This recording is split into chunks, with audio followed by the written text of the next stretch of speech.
ಸರ್ಕಾರಿ ಶಾಲೆನ ಮುಚ್ಚಬಾರ್ದು. ಸರ್ಕಾರಿ ಶಾಲೆಗಳನ್ನ ಖಾಸಗಿ ವಲಯದ ಕೈಗೆ ವರ್ಗಾಯಿಸಲಿಕ್ಕೆ ಹೊರಟಿದ್ದಾರೆ. ತೊಂದರೆ ಆಗುತ್ತೆ ಅವ್ರಿಗೆ. ಶಿಕ್ಷಣಾಧಿಕಾರಿಗಳಿಗೆ ಸರ್ಕಾರಿ ಶಾಲೆ ನಮ್ಮದು ನಮ್ಮದು, ಕನ್ನಡ ಸರ್ಕಾರಿ ಶಾಲೆ ನಮ್ಮದು ನಮ್ಮದು. ಮ್ಯಾಗ್ನೆಟಿಕ್ ಶಾಲೆಗಳ ಹೆಸರಿನಲ್ಲಿ ಸರ್ಕಾರಿ ಭೂಮಿ ಕಬಳಿಸುತ್ತಿರುವ ರಾಜ್ಯ ಸರ್ಕಾರಕ್ಕೆ ಧಿಕ್ಕಾರ. ಮ್ಯಾಗ್ನೆಟಿಕ್ ಶಾಲೆಗಳ ಹೆಸರಿನಲ್ಲಿ ಕೋಟ್ಯಾಂತರ ಬೆಲೆ ಬಾಳುವ ಸರ್ಕಾರಿ ಭೂಮಿ ಕಬಳಿಸುವ ರಾಜ್ಯ ಸರ್ಕಾರಕ್ಕೆ ಕನ್ನಡ ವಿರೋಧಿ ರಾಜ್ಯ ಸರ್ಕಾರಕ್ಕೆ ಕನ್ನಡ ಶಾಲೆಗಳನ್ನು ಅಳಿಸಿ ಹಾಕುತ್ತಿರುವ ರಾಜ್ಯ ಶಿಕ್ಷಣ ಮಂತ್ರಿಗೆ ಉಳಿಯಲೇ ಉಳಿಯಲೇ ಸರ್ಕಾರಿ ಶಾಲೆ ಉಳಿಯಲೇ ಉಳಿಯಲೇ ಸರ್ಕಾರಿ ಶಾಲೆ ನಮ್ಮದು ನಮ್ಮದು ಸರ್ಕಾರಿ ಶಾಲೆ ನಮ್ಮದು. ಕನ್ನಡ ವಿರೋಧಿ ರಾಜ್ಯ ಸರ್ಕಾರಕ್ಕೆ ಕನ್ನಡ ವಿರೋಧಿ ರಾಜ್ಯ ಸರ್ಕಾರಕ್ಕೆ ಸರ್ಕಾರಿ ಶಾಲೆಗಳನ್ನು ಹರಾಜು ಹಾಕುತ್ತಿರುವ ರಾಜ್ಯ ಸರ್ಕಾರಕ್ಕೆ ಸರ್ಕಾರಿ ಶಾಲೆಗಳನ್ನು ಕಬಳಿಸಲು ನಿಂತಿರುವ ರಾಜ್ಯ ಸರ್ಕಾರಕ್ಕೆ ಸರ್ಕಾರಿ ಶಾಲೆಗಳ ಭೂಮಿ ಕಬಳಿಸಲು ಹೊರಟಿರುವ ರಾಜ್ಯ ಸರ್ಕಾರಕ್ಕೆ ಉಪವಾಸ ಇದ್ದಾರೆ. ನಾಳೆವರೆಗೆ ಇವರು ಉಪವಾಸ ಮುಂದುವರಿಯುತ್ತದೆ.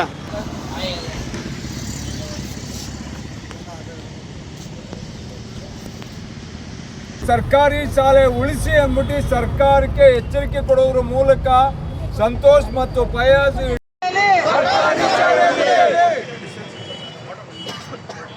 ಏನೇ ಬರಲಿ ಉಪವಾಸ ಸತ್ಯಾಗ್ರಹ ಕಾರ್ಯಕ್ರಮ ಒಂದು ಚಳವಳಿಯ ಪ್ರಯುಕ್ತ ಉಪವಾಸ ಇದ್ದಾರೆ. ನಾಳೆವರೆಗೆ ಇವರು ಉಪವಾಸ ಮುಂದುವರಿಯುತ್ತದೆ. ಹಾಗಾಗಿ ಇವರ ಆರೋಗ್ಯದ ಹಿತದೃಷ್ಟಿಯಿಂದ ಈ ಒಂದು ಆರೋಗ್ಯ ತಪಾಸಣೆ ನಡೀತಾ ಇದೆ. ಹೋರಾಟಗಾರರ ಆರೋಗ್ಯ ಬಹಳ ಪ್ರಮುಖವಾದ ವಿಚಾರ. ಇನ್ನು ಹೋರಾಟಗಳು ಹೆಚ್ಚಿನ ಸಂಖ್ಯೆಯಲ್ಲಿ ಆಗಿರಬೇಕು. ಹೋರಾಟಗಾರರು ಆರೋಗ್ಯವನ್ನು ಕಾಪಾಡ್ಕೊಂಡು ನಿಟ್ಟಿನಲ್ಲಿ ಗಮನ ಹರಿಸಬೇಕು. ಕೊರೆಯುವ ಚಳಿ ಇದೆ, ರಾತ್ರಿ ಎಲ್ಲ ಪಾಪ ಇಲ್ಲೇ ಇದ್ದಾರೆ. KRS ಪಕ್ಷದವರು ಇನ್ನು ವಿವಿಧ ಸಂಘಟನೆಯವರು ಎಲ್ಲ ಬೆಂಬಲ ಕೊಟ್ಟಿದ್ದಾರೆ. ಕನ್ನಡಪರ ಸಂಘಟನೆಯವರು ಎಲ್ಲ ಸೇರಿ ಹೋರಾಟ ಶುರು ಮಾಡಿದ್ದೀವಿ. ಏನು ಸರ್ಕಾರಿ ಶಾಲೆನ ಮುಚ್ಚಬಾರ್ದು. ಇಡೀ ರಾಜ್ಯದಲ್ಲಿ ಏಕನೀತಿಯಾದಂಥ ಶಿಕ್ಷಣ ನೀತಿ, ಒಂದೇ ಶಿಕ್ಷಣ ನೀತಿ ಆಗಬೇಕು. ಇವರೇನು ದೇಶದವರು ನಮ್ಮ ಸ್ನೇಹಿತರು ಹೇಳ್ತಾ ಇದ್ರು, ಒಂದೇ ರೀತಿ ಚುನಾವಣೆ ನಡೀಬೇಕು ಅಂತ. ಅದೇ ರೀತಿ ಒಂದೇ ರೀತಿ ಶಿಕ್ಷಣ ಇರಬೇಕು ನಮ್ಮ ರಾಜ್ಯದಲ್ಲಿ. ಒಂದು ಸರ್ಕಾರಿ ಶಾಲೆಗೆ ಒಂದು ಶಿಕ್ಷಣ, ಖಾಸಗಿ ಶಾಲೆಗೆ ಒಂದು ಶಿಕ್ಷಣ, ಈ ಥರ ಇರಬಾರ್ದು. ಎಲ್ಲ ನಾವು ಎರಡು ಡಿಮ್ಯಾಂಡ್ ಇಟ್ಟಿದ್ದೀವಿ. ನಾವು 1ನೇ ತರಗತಿಯಿಂದ 5ನೇ ತರಗತಿವರೆಗೂ CBSE ಶಿಕ್ಷಣ ನೀಡಬೇಕು. 5ನೇ ತರಗತಿಯಿಂದ 12ನೇ ತರಗತಿವರೆಗೂ ಏನು ನವೋದಯ ಮಾದರಿ ವಸತಿ ಶಾಲೆಗಳು ಮಾಡಬೇಕು. ಎಲ್ಲ ಶಾಲೆನೂ, ಯಾವ ಸರ್ಕಾರಿ ಶಾಲೆನೂ ಬೇಡ, ಏನು ಖಾಸಗಿ ಶಾಲೆನೂ ಬೇಡ, ಏಕರೀತಿಯ ಶಿಕ್ಷಣ ಮಾಡಬೇಕು ಅಂತೇಳಿ ಹೋರಾಟ ಮಾಡ್ತಾ ಇದ್ದೀವಿ. ಇದು ಯಾವ ಮಟ್ಟಕ್ಕೆ ಹೋಯ್ತದೋ ನಮಗೆ ಗೊತ್ತಿಲ್ಲ. ಸರ್ಕಾರದವರು ಎಚ್ಚರಿಕೆ ತಗೊಂಡು ಆದಷ್ಟು ಬೇಗ ತೀರ್ಮಾನ ತಗೋಬೇಕು.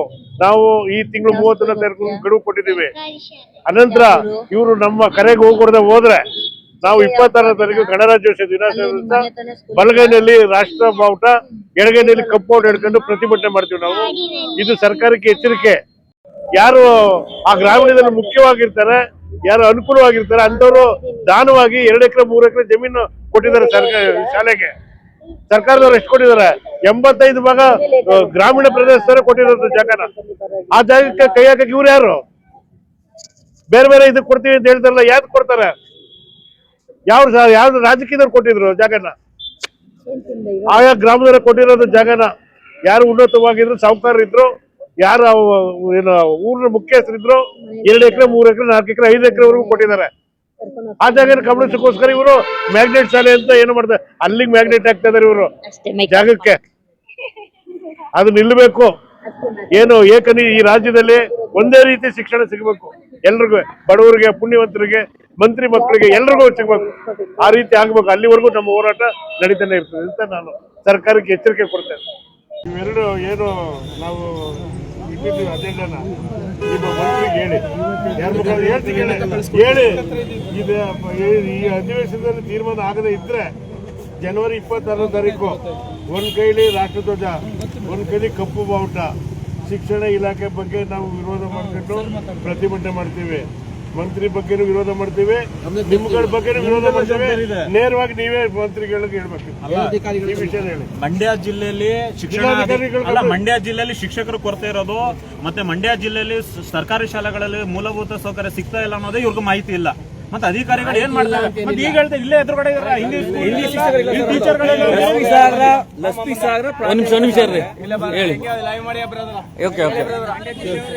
ಮಂಡ್ಯ ಜಿಲ್ಲೆ ಮಂಡ್ಯ ಜಿಲ್ಲೆ ಬಗ್ಗೆ ಮೇಡಮ್ ಮಾತಾಡಿ. ಕೇಳಿ ಅಲ್ಲ ಎಲ್ಲಿ ಯಾವ ಶಾಲೆ? 42 ಜನ ಮಕ್ಕಳು ಹೆಚ್ಚನ್ನ ಬೇರೆ ಕಡೆ ಟ್ರಾನ್ಸ್ಫರ್ ಮಾಡಿದ್ದಾರೆ. ನಮ್ಗೆ ಇವಾಗ ಇನ್ಚಾರ್ಜ್ ಅಂತ ಒಪ್ಪಿಕೊಂಡಿದ್ದಾರೆ.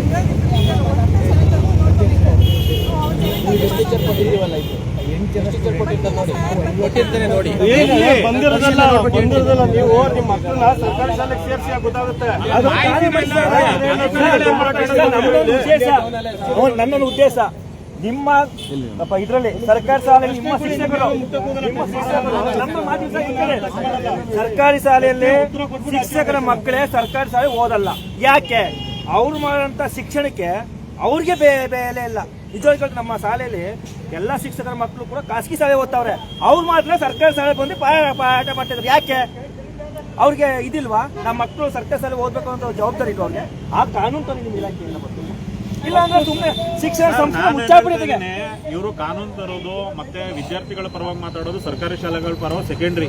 ಮೊದಲು ಇಲ್ಲಿ ಸಮಸ್ಯೆ ಏನಿದೆ ಅಂತ ಇವ್ರ ಹತ್ರ ಲೆಕ್ಕ ಇಲ್ಲ. ಆಮೇಲೆ ಅಧಿಕಾರಿಗಳು ಏನಕ್ಕೆ ಬಂದಿದ್ದೀರಾ ಅಂತ ನೀವು ಉತ್ತರ ಕೊಡಿ. ಏನ್ ತೋರ್ಸಕ್ ಇಲ್ಲಿ ಬಂದಿದ್ದೀರಾ? ನಿಮ್ ಮಾಹಿತಿ ಇಲ್ಲ ಏನಕ್ಕೆ ಬಂದಿದ್ದೀರಾ?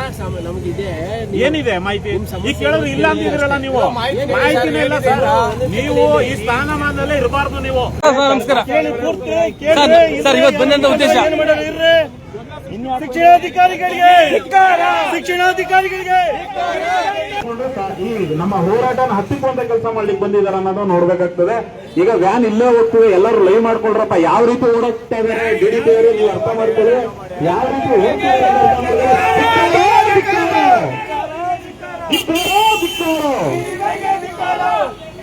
ನಾವೇನ್ ಹೇಳ್ತಾ ಇದೀವಿ, ನಾವು ಒಂದೇ ವಿಚಾರ ಹೇಳ್ತಿರೋದು, ಖಂಡಿತವಾಗ್ಲು ಸರ್ಕಾರಿ ಅಧಿಕಾರಿಗಳು ನಮ್ಮಗೋಸ್ಕರ ಕೆಲಸ ಮಾಡ್ತಾರೆ, ನಮ್ಮ ಸೇವೆ ಮಾಡ್ತಾರೆ. ಅವ್ರು ಬರಬೇಕು. ಖಂಡಿತವಾಗ್ಲು DDP ಅವರು, BO ಸರ್ ಮತ್ತೆ ಎಲ್ಲ ಸಂಬಂಧಪಟ್ಟವ್ರು ಬರಲಿ, ಬಂದು ಸಮಸ್ಯೆ ಕೇಳಿ ಅದಕ್ಕೆ ಏನ್ ಪರಿಹಾರ ಮಾಡಬೇಕು, ಹೇಗ್ ಮಾಡ್ಬೇಕಂತ ನಮ್ಗೆ ಕೊಡ್ಲಿ ಮಾಹಿತಿ, ನಾವು ತಗೊಳ್ಳೋಣ. ಆದ್ರೆ ಇಲ್ಲಿರೋ ಸಮಸ್ಯೆಗಳ ಬಗ್ಗೆ ಅವ್ರಿಗೆ ಮಾಹಿತಿ ಇಲ್ಲ ಅಂತ ಹೇಳೋದು ನಮ್ಗೆ ಎಂತ ಅಧಿಕಾರಿಗಳು ಅನ್ನೋದು ನಮ್ಮ ಪ್ರಶ್ನೆ. ಈಗ ಇಲ್ಲಿ ಸರ್ಕಾರಿ ಶಾಲೆಗಳಲ್ಲಿ ಸರಿಯಾದ ಶಿಕ್ಷಕರ ವ್ಯವಸ್ಥೆ ಇಲ್ಲ, ಮೂಲಭೂತ ಸೌಕರ್ಯಗಳಿಲ್ಲ ಅಂತ ನಾವು ಪ್ರಶ್ನೆ ಮಾಡ್ತಾ ಇದೀವಿ.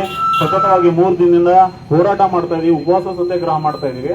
ಆದ್ರೆ ಇವ್ರುಗಳು ಇಲ್ಲಿ ಬಂದು ಎಲ್ಲೂ ಸಮಸ್ಯೆ ಇಲ್ಲ, ಯಾವುದೇ ಶಾಲೆಗೆ ಸಮಸ್ಯೆ ಇಲ್ಲ, ಶಿಕ್ಷಕರ ಕೊರತೆ ಇಲ್ಲ ಅಂತ ಹೇಳ್ತಿದಾರೆ. ಅಂದ್ರೆ ಈ DD ಅವರು ಏನ್ ಕೆಲಸ ಮಾಡ್ತಾರೆ? DDP ಅವರು ಯಾವ್ದಕ್ಕೋಸ್ಕರ ಬರ್ತಿದಾರೆ? ಇಲ್ಲ ಕಾರಲ್ಲಿ ಆರಾಮಾಗಿ AC ಹಾಕೊಂಡು ತಿರುಗಾಡ್ಲಿಕ್ಕೆ ನಾವು ಸಂಬಳ ಕೊಟ್ಟು ಇಟ್ಕೊಂಡಿದೀವ, ಇಲ್ಲ ನಿಜವಾಗ್ಲೂ ನಮ್ ಸೇವೆ ಮಾಡಕ್ಕೆ ಇಟ್ಕೊಂಡಿದೀವ ಅನ್ನೋದು ನಮ್ಮ ಪ್ರಶ್ನೆ ಬರ್ತಿದೆ. ಈ ಭ್ರಷ್ಟತನ, ಈ ಉದ್ದಟತನ, ಮತ್ತೆ ಏನೂ ಗೊತ್ತಿಲ್ಲ ಕೆಲಸ ಮಾಡೋರು ಇವರು ಹೆಂಗಿದೆ ಅಂದ್ರೆ ಕಾರ್ ಕೆಟ್ಟೋದಾಗ ನಿಂತ್ಕೊಳ್ಳೋದ್ರ ಆ ತರ ಆಗ್ಬಿಟ್ಟಿದ್ರೆ. ಇವ್ರು ರಿಪೇರಿ ಮಾಡೋ ಕೆಲಸ ರೈತ ಸಂಘಟನೆ, TMC ಸಂಘಟನೆ ಮಾಡುತ್ತೆ. ನಾವು ಹೋರಾಟಕ್ಕೆ ಕೂತಿರೋಂಥದ್ದು ಇಂಥವ್ರಿಗೆ ಭ್ರಷ್ಟರಿಗೆ ರಿಪೇರಿ ಮಾಡೋಕ್ಕೋಸ್ಕರನೇ ಕೂತಿರೋದು. ಖಂಡಿತವಾಗ್ಲೂ ರಿಪೇರಿ ಮಾಡ್ತೀವಿ. ಮುಂದಿನ ದಿನಗಳಲ್ಲಿ ಈ ಸರ್ಕಾರ ಎಚ್ಚೆತ್ಕೊಳ್ಳೋದನ್ನ ಹೋದ್ರೆ ಮುಂದಿನ ದಿನಗಳಲ್ಲಿ ಈ ರಾಜ್ಯದಲ್ಲಿ ಏನೇ ಆದ್ರೂ ನೇರ ಹೊಣೆ ನೀವೇ ಹಾಕ್ತೀವಿ. ನೀವು ಒಮ್ಮೆ ಮೆಲಕ್ ಹಾಕ್ಬೇಕು. ಎಲ್ಲಿ ಮೆಲಕ್ ಹಾಕ್ಬೇಕಂದ್ರೆ ಗುಂಡೂರಾವ್ ಸರ್ಕಾರನ ಹೇಗ್ ಬೀಳಿಸ್ತೋ, ಇದೇ ನಿಮ್ ಸರ್ಕಾರ ಇದ್ದ ಗುಂಡೂರಾವ್ ಸರ್ಕಾರ ಹೇಗ್ ಬೀಳಿಸ್ತೋ, ಮುಂದಿನ ದಿನಗಳಲ್ಲಿ ಸಿದ್ದರಾಮಯ್ಯ ಸರ್ಕಾರನು ಬಿದ್ದೋಯ್ತು ಅಂತ ಮಾತು ಕೇಳಕ್ ಹೋಗ್ಬೇಡ್ರಿ. ನಿಮ್ಗೆ ಎಚ್ಚರಿಕೆ ಇದೆ. ಮುಂದೆ ಇನ್ನೂ ಮಾತಾಡೋರಿದ್ರೆ ಮಾತಾಡ್ತಾರೆ. ಯಾವುದೇ ಅಧಿಕಾರಿಗಳು ಇಲ್ಲಿ ಬರ್ಬೇಕಾದ್ರೆ ಸಂಪೂರ್ಣವಾದ ಮಾಹಿತಿ, ಜಿಲ್ಲೆ ಬಗ್ಗೆ ಮಾಹಿತಿ ತಗೊಂಡು, ಸರ್ ನಾವ್ ಯಾವ ಹೋರಾಟ ಮಾಡ್ತಾ ಇದೀವಿ, ಇದು ವಿಚಾರವಾಗಿ ಏನ್ ಇವ್ರಿಗೆ ನಾವು ಮನ ಉಳಿಸ್ಬೋದು, ಏನ್ ಆಶ್ವಾಸನೆ ಕೊಡ್ಬೋದು ಅಂತ ನೀವು ತಿಳ್ಕೊಂಡ್ ಬರೋದಿದ್ರೆ ಇಲ್ಲಿ ಬರ್ರಿ. ಇಲ್ಲಾಂದ್ರೆ ಇಲ್ಲಿ ಬಂದ್ಬಿಟ್ಟು ಗೊಂದಲ ಸೃಷ್ಟಿ ಮಾಡೋದು ಮತ್ತೆ ಹೋರಾಟಗಾರರಿಗೆ ದಾರಿ ತಪ್ಪುವಂತ ಕೆಲಸ ನೀವೇನಾದ್ರು ಮುಂದೆ ಮಾಡಕ್ ಹೋದ್ರೆ ನೆಕ್ಸ್ಟ್ ಏನೇ ಅನಾಹುತಗಳಾದ್ರೂ ನೀವೇ ನೇರ ಹೊಣೆಗಳಾಗ್ತೀರಿ. ನಿಮ್ ಯೋಗ್ಯತೆಗೆ ಮಂಡ್ಯ ಜಿಲ್ಲೆಯಲ್ಲಿ ಯಾವ ಶಾಲೆಗಳಿಗೆ ಶಿಕ್ಷಕರ ಕೊರತೆ ಇದೆ, ಯಾವ ಶಾಲೆಗಳಲ್ಲಿ ಮೂಲಭೂತ ಸೌಕರ್ಯಗಳ ಕೊರತೆ ಇದೆ ಅಂತ ಮಾಹಿತಿ ಕೇಳಿದ್ರೆ ಯಾವುದೂ ಇಲ್ಲ, ನಮ್ಗೆ ಗೊತ್ತೇ ಇಲ್ಲ, ನಾವ್ ಇದನ್ನ ಮಾತಾಡಕ್ಕಾಗಲ್ಲ, ಶಾಸಕರಿಗೆ ಹೇಳಕ್ಕಾಗಲ್ಲ, ಈ ತರ ಬೇಜವಾಬ್ದಾರಿ ಉತ್ತರಗಳು ಕೊಡ್ತಾ ಇದೀರಿ. ನೀವು ನಿಶಕ್ತಿ ಇರೋದ್ರಿಂದ ದಯವಿಟ್ಟು ರಾಜೀನಾಮೆ ಕೊಟ್ಟು ನಿಮ್ಮ ಮನೆಗಳಿಗೆ ನೀವು ಹೋದ್ರೆ ನಮ್ಮ ಪರವಾಗಿ ಕೆಲಸ ಮಾಡೋಂತ ನಾವು ಕರ್ಕೊಂಡ್ಬಂದು ಕೆಲಸ ಮಾಡಿಸ್ಕೊಳ್ಳೋದು ನಮ್ಗೆ ಗೊತ್ತಿದೆ. ಯಾಕಂದ್ರೆ ನಾವು ಬಿಟ್ಟಿ ಸಂಬಳ ಕೊಡೋದು ನೀವು ಇಟ್ಕೊಂಡಿಲ್ಲ. ನಿಮ್ ಸಂಬಳ ನಾವು ಕೊಡ್ತಿರೋದು ನಮ್ ಸೇವೆ ಮಾಡೋಕ್ಕೋಸ್ಕರ ಸಂಬಳ ಕೊಡ್ತಾ ಇದೀವಿ. ದಯವಿಟ್ಟು ಇದನ್ನ ಮನದಲ್ಲಿ ಇಟ್ಕೊಂಡು ಇಲ್ಲಿ ಬಂದು ಮಾತಾಡೋ ಮುಂಚೆ ನೀವು ಆಲೋಚನೆ ಮಾಡಿ. ಎಲ್ಲಾ ಅಧಿಕಾರಿಗಳಿಗೆ ನಾವು ಎಚ್ಚರಿಕೆ ಕೊಡ್ತಾ ಇದೀವಿ. ಮಾತಾಡುವ ಮೊದಲು ಇಲ್ಲಿ ಏನ್ ಆಗ್ತಿದೆ, ಏನ್ ಆಗ್ತಿಲ್ಲ, ಯಾವ್ದ್ರ ವಿಚಾರ ಮಾತಾಡ್ತಿದ್ರೆ, ಯಾವ್ದ್ರ ವಿಚಾರ ಹೋರಾಟ ಮಾಡ್ತಿರೋ ದಯವಿಟ್ಟು ಅರ್ಥ ಮಾಡ್ಕೊಂಡು ಮಾತಾಡಿ ಅಂತ ಈ ಮುಖಾಂತರ ನಿಮ್ಗೆ ಎಚ್ಚರಿಕೆ ನೀಡ್ತದೆ. ಇವತ್ತು DDP ಅವರು ಬರ್ತಾರೆ. DDP ಅವರು ಬಂದು ಬಂದು ಯಾವುದೇ ರೀತಿಯಾದಂತ ಲಿಖಿತ ಮಾಹಿತಿಗಳು ತರೋಲ್ಲ ಆಯ್ತಾ. ಸುಮ್ಮನೆ ಏನೋ ಯಾರೋ ಜನಪ್ರತಿನಿಧಿ ಹೇಳಿದಂತಹ ಒಂದು ಮಾತಿಗೋಸ್ಕರ ಏನೇನ ಸುಮ್ಮನೆ ಬಂದು ಅದನ್ನ ವೀಕ್ಷಣೆ ಮಾಡಕ್ ಬಂದ್ರ ಅಂತ ನನ್ನ ಪ್ರಶ್ನೆ ಸರ್. ಏನಿದೆ, ಅವರು ಒಬ್ಬ ಅಧಿಕಾರಿ ಬಂದಿದ್ದು ಸ್ವಾಗತ ಸರ್. ಅವ್ರ ಸ್ವಾಗತಾರ ಅವ್ರು ಬಂದು ನಮ್ಮ ಸಮಸ್ಯೆ ಕೇಳ್ತಿರೋದು ತುಂಬಾ ಖುಷಿಯಾದ ವಿಚಾರ. ಆದ್ರೆ ಮಂಡ್ಯ ಜಿಲ್ಲೆಯಲ್ಲಿ ಸರ್ಕಾರಿ ಶಾಲೆಗಳಿಗೆ ಶಿಕ್ಷಕರ ಕೊರತೆ ಇದೆಯಾ ಅಂತ ಪ್ರಶ್ನೆ ಕೇಳಿದ್ರೆ ಅದಕ್ಕೂ ಅವ್ರ ಹತ್ರ ಉತ್ತರ ಇಲ್ಲ. ಮಂಡ್ಯ ಜಿಲ್ಲೆಯಲ್ಲಿ ಸರ್ಕಾರಿ ಶಾಲೆಗಳಲ್ಲಿ ಏನಾದ್ರು ಮೂಲಭೂತ ಸೌಕರ್ಯಗಳ ಸಮಸ್ಯೆಗಳಿದೆ ಅಂದ್ರೆ ಅವ್ರ ಹತ್ರ ಉತ್ತರ ಇಲ್ಲ, ಮಾಹಿತಿನೇ ಇಲ್ಲ. ಮತ್ತೆ ಅವ್ರ ಕೆಲಸ ಏನು, ಅವ್ರ ಜವಾಬ್ದಾರಿ ಏನು? ಕಾರಲ್ಲಿ ಬಂದು ತಿರ್ಗಾಡುವಂತ ಅವ್ರ ಜವಾಬ್ದಾರಿನ, ಹಾಲು ಮೊಟ್ಟೆ ಇದ್ರಲ್ಲಿ ಏನಾದ್ರು ಲಂಚ ಹೊಡೆಯುವಂಥದ್ದು, ಅದ್ರಲ್ಲಿ ಏ ರೀತಿ ದುಡ್ಡು ಉಳಿಸ್ಕೊಳ್ಳುವಂಥದ್ದು ಅವ್ರದ್ದು ಕೆಲಸ ಅಂತಾರೇನಾ? ಇಲ್ಲ ಅನುದಾನ ರಹಿತ ಶಾಲೆಗಳಿಗೆ, ಯಾವ ಪ್ರೈವೇಟ್ ಶಾಲೆಗಳಿಗೆ ಅನುದಾನ ಏನ್ ಬಿಡುಗಡೆ ಮಾಡಬೇಕು, ಅಲ್ಲಿ ಹೇಗೆ ಕಮಿಷನ್ ತಗೊಳ್ಬೇಕು, ಎಷ್ಟು % ತಗೊಳ್ಬೇಕು ಅಂತ ಆಲೋಚನೆ ಮಾಡುವಂಥದ್ದು ಏನಾದ್ರು ಅವ್ರ ಕೆಲಸನ? ಇದೆಲ್ಲ ನಮ್ಗೆ ಅನುಮಾನ ಶುರು ಆಗುತ್ತೆ ಸರ್. ಏನಕ್ಕಂತ ಹೇಳಿದ್ರೆ DDP ಅಂತ ಹೇಳಿದ್ರೆ ಇಡೀ ಜಿಲ್ಲೆಯ ಬಗ್ಗೆ ಮಾಹಿತಿ ಇರಬೇಕು ಅವ್ರ ಹತ್ರ. ಆದ್ರೆ ಇವ್ರಿಗೆ ಎದೇ ಮಾಹಿತಿ ಅವ್ರು ಕೇಳಿ ಎಷ್ಟು ಯಾವ ಶಾಲೆಗಳು ಎಷ್ಟು ಮೊಟ್ಟೆ ಹೋಗುತ್ತೆ ಅಂತ ಕೇಳಿದ್ರೆ ಖಂಡಿತವಾಗ್ಲೂ ಹೇಳ್ತಾರೆ. ಯಾಕಂದ್ರೆ ಎಷ್ಟು % ಕಮಿಷನ್ ಬರುತ್ತೆ. ಇದೇ ರೀತಿ ಈ ಸರ್ಕಾರದ ನಡೆ ಮತ್ತೆ ಅಧಿಕಾರಿಗಳ ನಡೆ ತೀವ್ರ ರೈತ ಸಂಘಟನೆ ಆಗಲಿ, ADMC ಆಗಲಿ, ಕನ್ನಡ ಪರ ಸಂಘಟನೆ ಆಗಲಿ ಆಕ್ರೋಶಕ್ಕೆ ಒಳಗಾಗುವಂಥದ್ದು ಇದು ಕೆಲಸ ಮಾಡ್ತಿದ್ದಾರೆ. ಇವರು ಇತಿಹಾಸನ ಮೆಲುಕಾಕ್ಬೇಕಾಗ್ತದೆ, ಇತಿಹಾಸ ಬಗ್ಗೆ ತಿಳ್ಕೊಳ್ಬೇಕಾಗ್ತದೆ. ಈ ರೈತ ಸಂಘಟನೆ SDMC ಅವರು ನಾವೇನು ಹೋರಾಟಗಾರ ನಾವಿದ್ದೀವಿ, ಯಾರು ಇಲ್ಲಿ ಮಾರಾಟಕ್ಕಿಲ್ಲ ಸ್ವಾಮಿ. ದಯವಿಟ್ಟು ಇಲ್ಲಿ ಬಂದು ಗೊಂದಲ ಸೃಷ್ಟಿ ಮಾಡುವಂಥದ್ದು, ಇಲ್ಲಿ ಬಂದು ಏನೇ ಹೇಳಿಕೆ ಕೊಟ್ಬಿಟ್ಟು ಹೋಗುವಂಥದ್ದು ಮಾಡಕ್ ಹೋಗ್ಬೇಡ್ರಿ. ನಿಮ್ಗೆ ಯೋಗ್ಯತೆ ಇದ್ರೆ, ಈ ಹೋರಾಟದ ಬಗ್ಗೆ ಮಾತಾಡುವಂತ ಯೋಗ್ಯತೆ ಇದ್ರೆ, ಅರ್ಹತೆ ಇದ್ರೆ, ನೀವು 4 ತನ್ನ ಹೊಟ್ಟೆ ತಿಂತಾ ಇದೀನಿ ಅಂತ ನಿಮ್ಗೆ ಏನಾದ್ರು ಅನ್ನಿಸ್ತಾ ಇದ್ರೆ ನೀವು ಬಂದು ಇಲ್ಲಿ ಮಾತಾಡ್ರಿ, ನಮ್ಮ ಪರವಾಗಿ ಮಾತಾಡ್ರಿ. ಇಲ್ವಾ ನೀವು ಬರಕ್ಕೆ ಹೋಗ್ಬಿಡ್ರಿ, ನಿಮ್ಗೆ ಯಾರನ್ನೂ ಕರೀತಾನೆ ಇಲ್ಲ. ನಿಮ್ಗೆ ರಿಪೇರಿ ಮಾಡೋದು ನಮ್ಗೆ ಗೊತ್ತಿದೆ, ನಾವು ಮಾಡ್ಕೊಳ್ತೀವಿ. ಈಗ DDPಗೆ ಮಂಡ್ಯ ಜಿಲ್ಲೆಯಲ್ಲಿ ಸರ್ಕಾರಿ ಶಾಲೆಗಳಿಗೆ ಎಷ್ಟು ಶಿಕ್ಷಕರ ಕೊರತೆ ಇದೆ ಅಂತಾನೆ ಮಾಹಿತಿ ಇಲ್ಲ. ಇಂಥ ನಾಲಾಯಕಗಳು ಇಲ್ಲಿ ಇದ್ದಾರೆ ಅಂತ ಹೇಳಿದ್ರೆ ನಮ್ಮ ಶಿಕ್ಷಣ ವ್ಯವಸ್ಥೆ, ನಮ್ಮ ಜನಸಾಮಾನ್ಯರ ಆರ್ಥಿಕತೆ ಮತ್ತೆ ಮೂಲಭೂತ ಸೌಕರ್ಯಗಳ ಬಗ್ಗೆ ನಾವೇ ಆಲೋಚನೆ ಮಾಡಬೇಕಾಗ್ತದೆ. ಎಷ್ಟು ನಾಲಾಯಕಗಳಿದ್ದಾರೆ ಇಲ್ಲಿ ಅಂತ ಹೇಳಿ. ಅಲ್ಲಿ ಶಿಕ್ಷಣ ಸಚಿವ ನಾಲಾಯಕ ಉತ್ತರಗಳು ಕೊಡ್ತಾರೆ. ಇವತ್ತು ನಾವು ಹೋರಾಟ ಮಾಡ್ತಾ ಇದೀವಿ. DDP ಬಂದಿದ್ರು, ಅದಕ್ಕೆ ಏನು ತಾಯಿ ಪ್ರಶ್ನೆ ಮಾಡಿದ್ರು. ಈ ಪ್ರಶ್ನೆಗೆ ಉತ್ತರವಾಗಿ ಅವ್ರು ಯಾವ ಮಟ್ಟಕ್ಕೆ ಭ್ರಷ್ಟರಿದ್ದಾರೆ, ಹೆದರಿದ್ದಾರೆ ಅನ್ನೋದಕ್ಕೆ ಪರಿಹಾರ ಇಲ್ಲಿ ಉತ್ತರ ಸಿಗ್ತದೆ. ನಾವು ಧೈರ್ಯವಾಗಿ ಪ್ರಶ್ನೆ ಮಾಡಿದ್ರೆ ನಮ್ಮ ಸಮಸ್ಯೆಗಳು ಇದೇ ರೀತಿ ಬಗೆಹರಿಯುತ್ತೆ. ಆದ್ರಿಂದ ಬೆಳಿಗ್ಗೆ ಪ್ರಶ್ನೆ ಮಾಡಿದ್ದು ಅವಾಗಲೇ ನಿಮ್ಗೆ ನೀವು ಹೆದರೋ ಅವಶ್ಯಕತೆ ಇಲ್ಲ. ನೀವು ಒಂದು ನಿಮ್ಮ ಶಾಲೆಗೆ ಫೋನ್ ಮಾಡಿ ಪ್ರೆಸರ್ ಆಗ್ತಿದ್ದಾರೆ, ನಿಮ್ಮ ಶಾಲೆಗೆ ನಿಮ್ ಪ್ರೆಸರ್ ಆಗ್ತಿದ್ದಾರೆ ಅಂದ್ರೆ ನಿಮ್ಮ ತಾಕತ್ತು, ಅದು ನಿಮ್ಮ ಬಗ್ಗೆ ಮಾತಾಡ್ತಿದ್ರೆ ನಿಮ್ಮ ತಾಕತ್ತು. ಭಯ ಪಡೋ ಅವಶ್ಯಕತೆ, ನೀವು ಧೈರ್ಯವಾಗಿರ್ಬೇಕಾಗಿರುವಂತದ್ದು. ಕಳ್ಳನೇ ಸರ್ ಓಡೋದು ಖಂಡಿತವಾಗ್ಲೂ ಅವ್ರು ಏನೋ ಮಾಡಿದಾರೆ ಅಂತ ನಂಗೆ ಅನುಮಾನ ಇದೆ. ದಯವಿಟ್ಟು ಸರ್ಕಾರ ಲೆವೆಲಲ್ಲಿ ಪರಿಶೀಲಿಸಿ ಅವ್ರು ಕಳ್ಳರೇ ಇರ್ಬೋದು ಅಂತ ಅನುಮಾನ ಇದೆ. ಖಂಡಿತವಾಗ್ಲೂ ನಮ್ಗೆ ಗೊತ್ತಿಲ್ಲ. ಅದು ಸರ್ಕಾರದ ನಿಟ್ಟಿನಲ್ಲೇ ಪರಿಶೀಲನೆ ಮಾಡಬೇಕು. ಸೆಷನ್ ನಡೀತಾ ಇರ್ಬೋದು, ಆದ್ರೆ ಇಲ್ಲಿ ಅಧಿಕಾರಿಗಳು ಯಾವುದೇ ರೀತಿಯಾದಂತ ಒಂದು ಲಿಖಿತ ಪತ್ರಗಳಾಗ್ಲಿ, ಒಂದು ಯಾವುದೇ ರೀತಿಯಾದಂತ ಇಲ್ಲಿ ಸಂಬಂಧಪಟ್ಟಂತ ಯಾವುದೇ ರೀತಿಯ ದಾಖಲೆಗಳು ಇಲ್ದೇನೆ ಬಂದು ಸುಮ್ಮನೆ ಏನು ಮಾತಾಡ್ಸಕ್ ಬಂದಿದ್ರ ಸರ್? ಹಾಗಾದ್ರೆ ಅವ್ರು ಮಾಡೋದೇ ಈ ಕೆಲಸ. ಮಾಸ್ಟರ್ಗಳು ಕೇಳಿದ್ರೆ ಎಲ್ಲಾ ಮಾಸ್ಟರ್ಗಳು ಅವರೇ ಇರ್ತಾರೆ. ಇಲ್ಲಿ ಅವ್ರ ಎದುರುಗಡೆ ಹೇಳಿದ್ರಲ್ಲ, ಲಕ್ಷ್ಮೀ ಇದ್ರವರು ಮತ್ತೆ ಇನ್ನೊಬ್ರು ಮೇಡಮ್ ಹೇಳಿದ್ರಲ್ಲ, ಮಾಸ್ಟರ್ಗಳೇ ಇಲ್ಲ ಅಂತ. ಎಲ್ಲ ಊರಲ್ಲೂ ಅದೇ ಸಮಸ್ಯೆ. ಅವ್ರು ಏನ್ ಬಂದಾರೋ ಗೊತ್ತಾ, ಯಾರೋ ಜಿಲ್ಲಾಧಿಕಾರಿಗಳು ಏನೋ ಅವ್ರಿಗೆ ಸೂಚನೆ ಕೊಟ್ಟಿರ್ಬೇಕು, ಹೋಗಿ ಬನ್ನಿ ಅಂತ. ಇಲ್ಲಿ ಶಿಕ್ಷಣದ ಬಗ್ಗೆ ಚಳವಳಿ ನಡೀತಾ ಇದ್ದಾರೆ ಅನ್ಕೊಂತಾರೆ. ಅವ್ರು ಬಂದು ಏನೋ ಮನವಿ ಕೊಡ್ತಾರೆ, ಫೋಟೋ ತೆಗೆಸ್ಕೊಂಡು ಹೋಗೋದು ಬಂದವ್ರು. ಹಿಂಗ್ ಪ್ರಶ್ನೆ ಮಾಡ್ತಾರೆ ಅಂತ ಗೊತ್ತಿಲ್ಲ. ಅವರು ನಾವೇ ಬುದ್ಧಿವಂತರು ತಿಳ್ಕೊಂಡ್ಬಿಟ್ಟವ್ರೆ. ಮೊನ್ನೆ ವಿಧಾನಸೌಧದಲ್ಲಿ ವಿಕಾಸಸೌಧ ಬೆಳಗಾವಿ ಅಧಿವೇಶನದಲ್ಲಿ ಸುರೇಶ್ ಕುಮಾರ್ ಪ್ರಶ್ನೆ ಕೇಳ್ತಾರೆ. ವಿದ್ಯಾಮಂತ್ರಿ ಅವ್ರು ಏನ್ ಹೇಳ್ಬೇಕು? 17 ಲಕ್ಷ ವಿದ್ಯಾರ್ಥಿಗಳು ಹಾಜರಾತಿ ಕಡಿಮೆ ಆಗವ್ರೆ ಅಂತ ಹೇಳ್ತಾರೆ. ಯಾತಕ್ಕೆ ಕಡಿಮೆ ಆದ್ರು? ಒಳ್ಳೆ ಶಿಕ್ಷಣ ಕೊಟ್ಟಿದ್ರೆ ಯಾಕೆ ಕಮ್ಮಿ ಹೋಗ್ತಿರ್ಲಿಲ್ಲ? ಇವ್ರು ಹೇಳ್ತಾರೆ ನಾವು ಬಿಸಿ ಊಟ ಕೊಡ್ತಾ ಇದ್ದೀವಿ, ಮೊಟ್ಟೆ ಕೊಡ್ತಾ ಇದ್ದೀವಿ, ಹಾಲು ಕೊಡ್ತಾ ಇದ್ದೀವಿ, ಏನು ಗತಿ ಇಲ್ಲದೆ ಅವ್ರ ಸ್ಕೂಲಿಗೆ ಸೇರಿಸಿಲ್ಲ.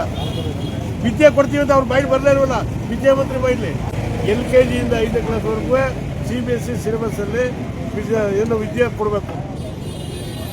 6ನೇ ಕ್ಲಾಸಿಂದ 12ನೇ ತರಗತಿವರೆಗೂ ಒಂದೇ ವಿದ್ಯೆ ಇರಬೇಕು.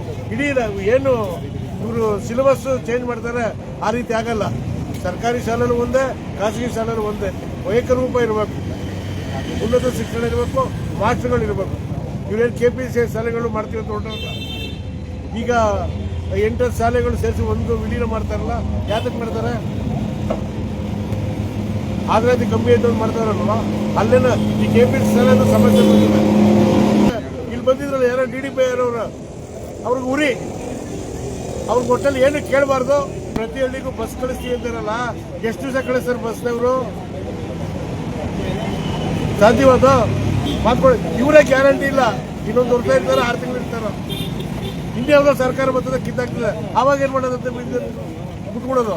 ಇದು ನಾವೇನು ಗುರಿ ಇಟ್ಕೊಂಡಿದ್ದೀವಿ, ಈ ಗುರಿ ಈ ಅಧಿವೇಶನದಲ್ಲಿ ಅವರು ಏನು ತೀರ್ಮಾನ ತಕ್ಕದೇ ಇದ್ರೆ ನಾವು ರಾಜ್ಯಾದ್ಯಂತ ಪ್ರವಾಸ ಮಾಡಿ ಜನವರಿ 26ನೇ ತಾರೀಕು ಏನು ಗಣರಾಜ್ಯೋತ್ಸವ ಇದೆ, ಆವತ್ತಿನ ದಿವಸ ಒಂದು ಕೈನಲ್ಲಿ ರಾಷ್ಟ್ರಧ್ವಜ, ಇನ್ನೊಂದು ಕೈನಲ್ಲಿ ಕಪ್ಪು ಬಾವುಟ ಹಿಡ್ಕೊಂಡು ವಿದ್ಯಾರ್ಥಿಗಳು, ಪೋಷಕರು ಎಲ್ಲರೂ ಕರ್ಕೊಂಡು ಆ ಜಿಲ್ಲಾ ಹೆಡ್ ಕ್ವಾರ್ಟರ್ಲಿ, ಜಿಲ್ಲಾ ತಾಲೂಕಿನಲ್ಲಿ ಏನು ವಿರೋಧ ಮಾಡಬೇಕು ಅಂದ್ಬಿಟ್ಟು ತೀರ್ಮಾನ ಮಾಡಿದ್ದೀವಿ.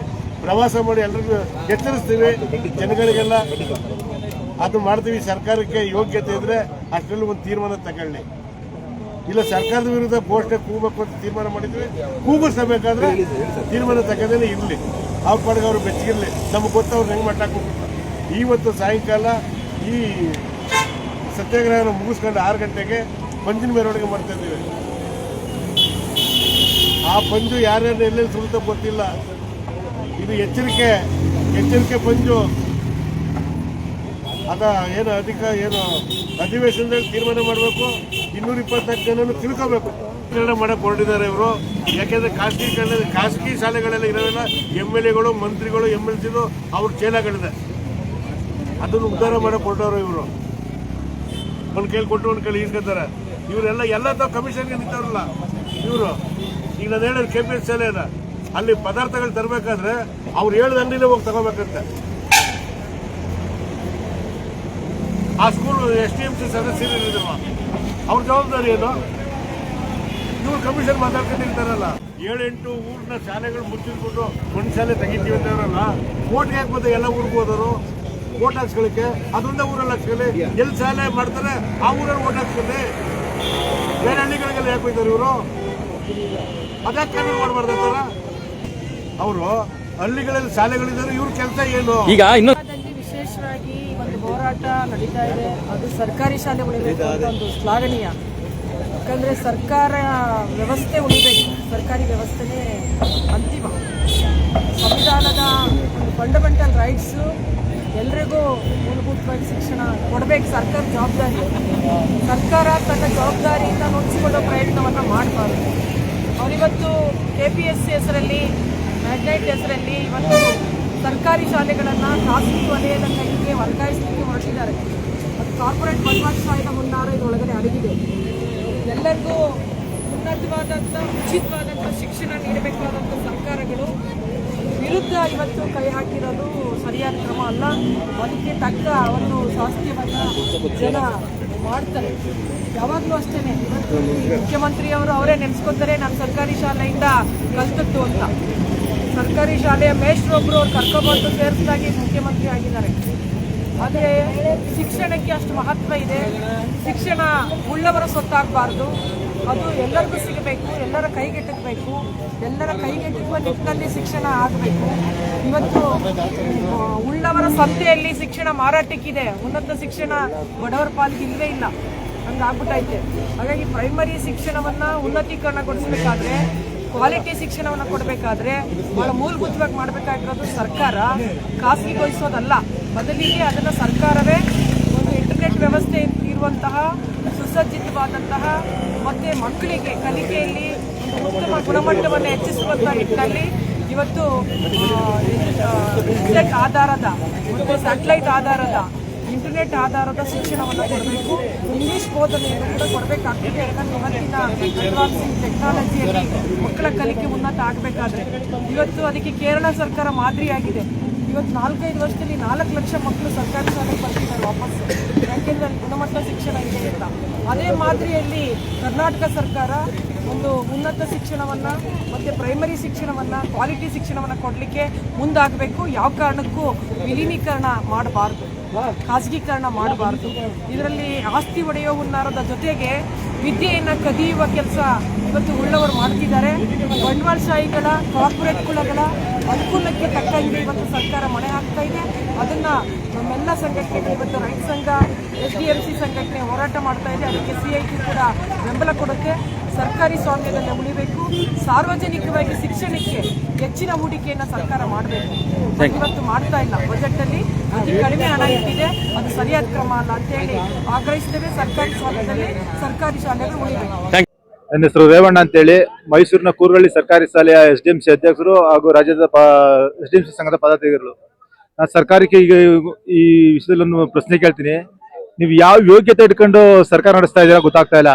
ಯಾಕೆ ಅಂತ ಹೇಳಿದ್ರೆ, ನಾನು ಸುಮಾರು ಒಂದು 5 ವರ್ಷಗಳ ಹಿಂದೆ ಹೋರಾಟ ಮಾಡಿ 8ನೇ ತರಗತಿ ತಂದ್ರೆ ಆ 8ನೇ ತರಗತಿಗೆ ಟೀಚರೇ ಕೊಡ್ಲಿಲ್ಲ. ಇದೇ ನಿಮ್ ಯೋಗ್ಯತೆ? ಈಗ ಈ ವರ್ಷದಿಂದ ನೀವು ಇಂಗ್ಲಿಷ್ ಮೀಡಿಯಂ ಅಂತ ಮಾಡಿದೀರಾ, ಇಂಗ್ಲಿಷ್ ಟೀಚರ್ಗಳ ಕೊಟ್ಟಿದ್ದೀರಾ. ಬೇಕು ಅಂತ ಏನಾದ್ರೂ ನೀವು ಶಾಲೆಗಳನ್ನ ಹಾಳು ಮಾಡ್ಬೇಕು ಅಂತ ಹೇಳಿ ಈ ತರ ಹುನ್ನಾರಗಳನ್ನ ನಡೆಸ್ತಾ ಇದ್ದೀರಾ. ಈಗ KPS ಅಂತ ಮಾಡ್ತಾ ಇದ್ದೀರಾ, ಅವ್ರಿಗೆ ಸರಿಯಾದ ರೀತಿಯಲ್ಲಿ ಗುಣಮಟ್ಟ ಶಿಕ್ಷಣ ಕೊಡ್ತೀರಾ. ನಿಮ್ಮಲ್ಲಿ ನಂಬಿಕೆ ಇಡಬೇಕಾ ನಾವು? ಯಾವ ರೀತಿಯಲ್ಲಿ ನಂಬಿಕೆ ಇಡೋದು ನಿಮ್ಮನ್ನ?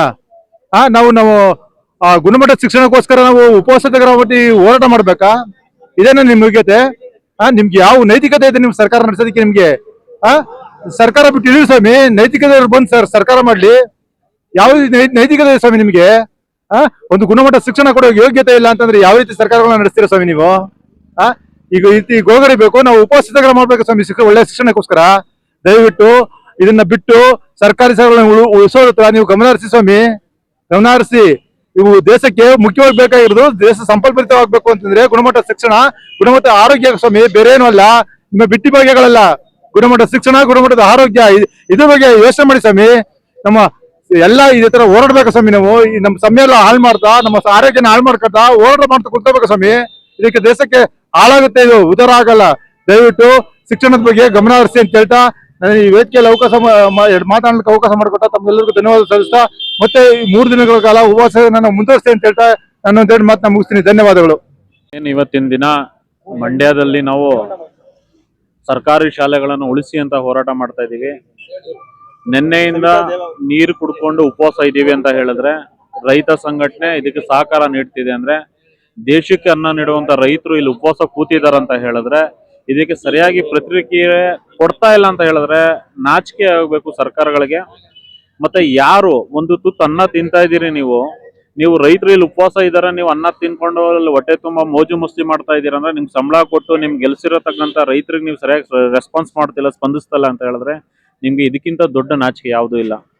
ಏನೋ ಹಿಂದಿನ ಕಾಲದಲ್ಲಿ ನಾವು ಈ ಸರ್ಕಾರಗಳನ್ನ ಬೆಳೆಸೋ ನಿಟ್ಟಿನಲ್ಲಿ ಏನು ರೈತ ಸಂಘಟನೆ ಗುಂಡೂರಾವ್ ಸರ್ಕಾರ ಬೆಳೆಸಿತ್ತು, ಇದೇ ನಿಟ್ಟಿನಲ್ಲಿ ನೀವು ಹೋಗ್ತಾ ಇದ್ದೀರಿ. ನೀವು ಎಚ್ಚೆತ್ತುಕೊಂಡು ಶಿಕ್ಷಣ, ಆರೋಗ್ಯ ಈ ಕಡೆ ಗಮನ ಹರಿಸಿದ್ರೆ, ರೈತರಿಗೆ ಬೆಳೆಯುವಂತ ಬೆಂಬಲ ಬೆಲೆ ಕೊಡದೇನೆ ಈ ಕಡೆ ಗಮನ ಹರಿಸ್ತೇನೋ ಅಂದ್ರೆ ಮುಂದಿನ ದಿನಗಳಲ್ಲಿ ಗುಂಡೂರಾವ್ ಸರ್ಕಾರ ತರ ನಿಮ್ಮ ಸರ್ಕಾರನು ಬಿದ್ದೇ ಬೀಳುತ್ತೆ. ಇದು ನಿಮ್ಗೊಂದು ಎಚ್ಚರಿಕೆ ಸಂದೇಶ, ಎಚ್ಚರಿಕೆ ಗಂಟೆ ಅಂದ್ರೂ ಅದ್ರ ಆಗಲಾರದು.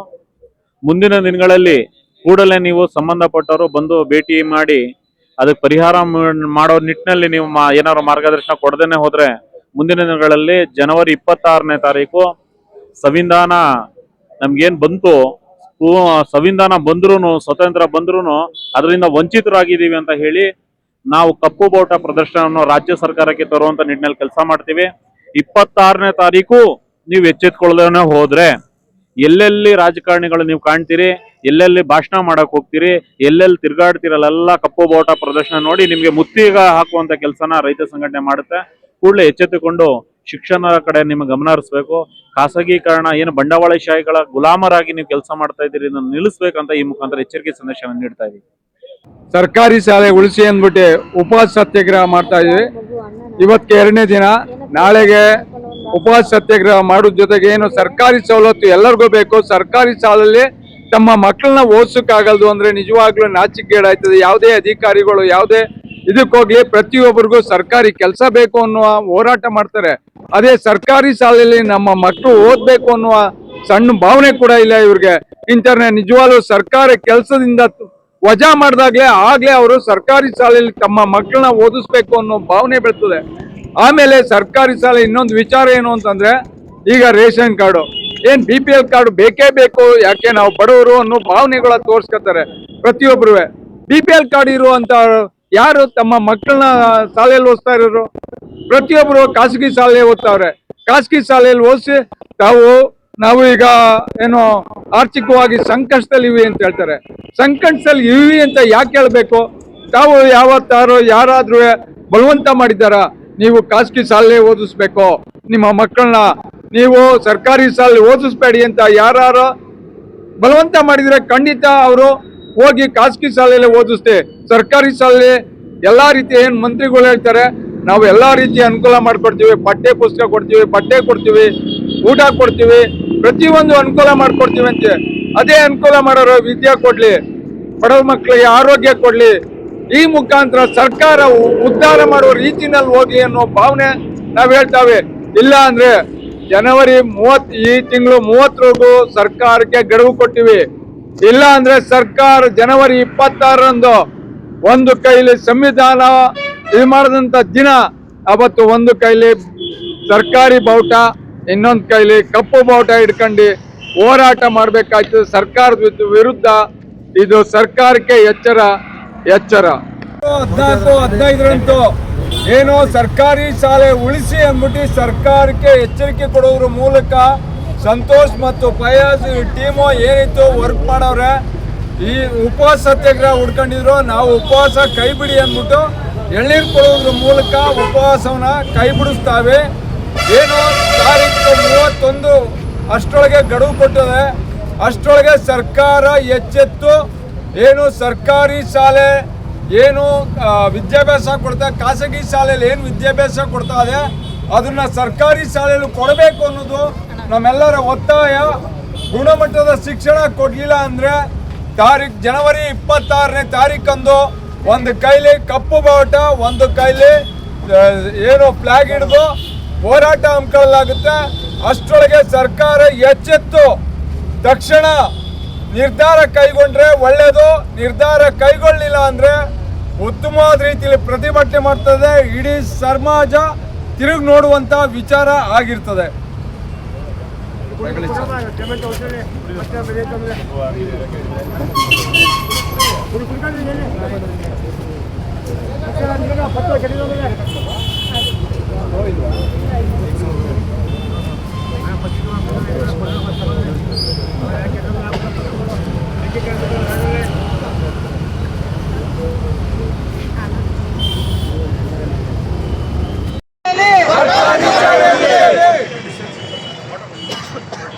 ಏನೇ ಬರಲಿ ಶಾಲೆಗಳ ಹೆಸರಲ್ಲಿ ಸರ್ಕಾರಿ ಭೂಮಿ ಕಬಳಿಸುತ್ತಿರುವ ರಾಜ್ಯ ಸರ್ಕಾರಕ್ಕೆ